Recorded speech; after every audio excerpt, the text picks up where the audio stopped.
Well, I was diagnosed in childhood. I don't really remember it, to be honest. And the first physiotherapy I was taught was in my teens, after my lobectomy. I had a lobe of my lung removed at the age of 13. In my teens, it was all postural drainage, doing your deep breathing on a slope. And indeed, in my childhood, I had to have my bed on a slope. It was the foot of the bed was up on bricks to aid the drainage of the mucus. But I stopped doing that when I went to university. It sort of cramps your style. So I was diagnosed in 2011, and I started the first time that I learned that there is such a thing as a physiotherapy for lung conditions was in 2021. And when I asked my doctors, I think they didn't really know much about it, but my doctor sent me to a physiotherapist, and she gave me some guidelines as to how I can perform these exercises. I was diagnosed when I was about 20, so that was about 40 plus years ago, and that was in America. And at that time, similar to what Barbara has just said, there was not a lot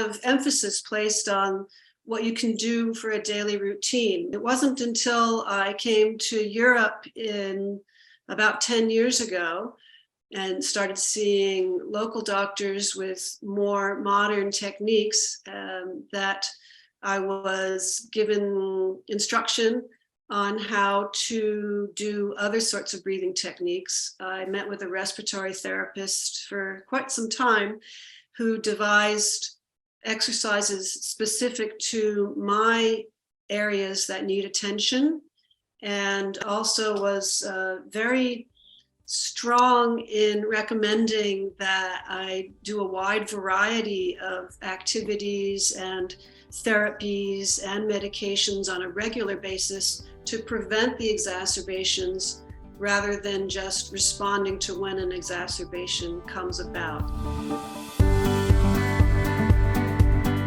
Usually I perform these exercises before lunch, so it's maybe 1 o'clock or 2 o'clock afternoon,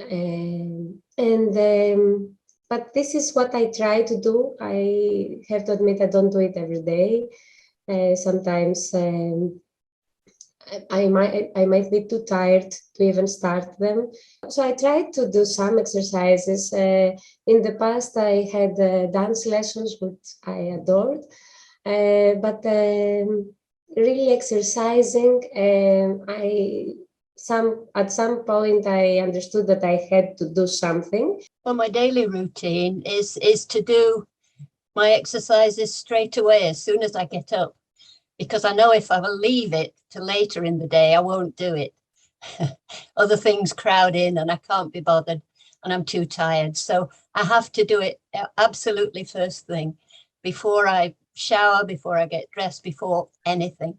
And I do an hour's exercise, usually with dumbbells and with a yoga mat, just toning up various muscles and exercises that expand your lungs, and exercises that help your posture, because with bronchiectasis you do have a tendency to hunch your shoulders and stoop. And also I need to be fit to be able to do my airway clearance exercises, which is quite physical. I also need to do my whole routine first thing in the morning, or I find ways to not get to it. It's not fun, but I find that when days that I do my routine, which is most days, I survive with higher energy levels throughout the day, much better than on days that I skip my routines. So I try to run every day. If not run, then I'll do some Nordic walking outside if the weather is cooperating. I have a vibration plate. I call it the jiggle machine. It's really good for actually physically shaking the mucus off of the lung walls, which helps encourage excretions, and it's fun. So. There are some very good YouTube videos specifically for lung exercises by physiotherapists, but you would get a full range of exercises that would that could be tailored to suit you if you did a course of pulmonary rehabilitation, which is generally arranged through your physiotherapist. It's also difficult, I think. It's extra difficult. It's difficult to fit in if you're working. It really is. If you're working full time, it's very hard to fit in both the exercise and the airway clearance exercises, which are separate. There's so many things you need to learn. It's not only bronchiectasis. It's also having to do with how strict you can be, or how do you find your limits, and how do you prioritize them. It's really hard when you're starting out to get accustomed and okay with the idea that this is going to be part of your life forever. And at the same time, understand that there are some things you can do about it. But the important thing, I think, is to try and be positive that with some effort, something is going to shift in a good way for you, and to just keep trying. If one thing doesn't work, then feel free to try something different. I believe different bodies are going to respond differently, but the top thing that helps me, that I would recommend people try, is being very aggressive with cardiovascular exercise. Bronchiectasis is hugely impactful across the life, but by putting in a lot of effort to maintain moving the lungs on a regular basis and keeping the whole body engaged regularly and fit, I think has made a big difference throughout my 40 plus years of dealing with bronchiectasis, on how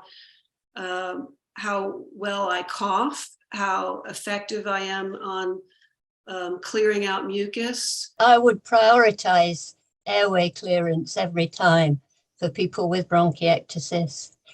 You've just got to regard it as a part of normal body maintenance every single day, like brushing your teeth or having a shower. It's the most important thing we can do for the health of our lungs, to keep us as free of mucus as possible and as free of infection as possible. Like Donna, I don't get many infections, in fact. And I think that's because of the rigorous airway clearance that I do, as well as the other exercises. But really, airway clearance is the main thing to take away. I would say also look after yourself in general, and your mental health. Be kind with yourself. Try to do this. Do what you enjoy, Eliza. Do dancing. If that's what you enjoy, dance it away. I think all of us have said in different fashions that getting the mucus out and expanding the lungs regularly is critical to minimize the bacterial load that we all carry and the nice little pockets that we create for those bacteria to live in. It's part of the cycle of how to avoid having recurrences of really bad times, and just do it however works for you, but try to do it.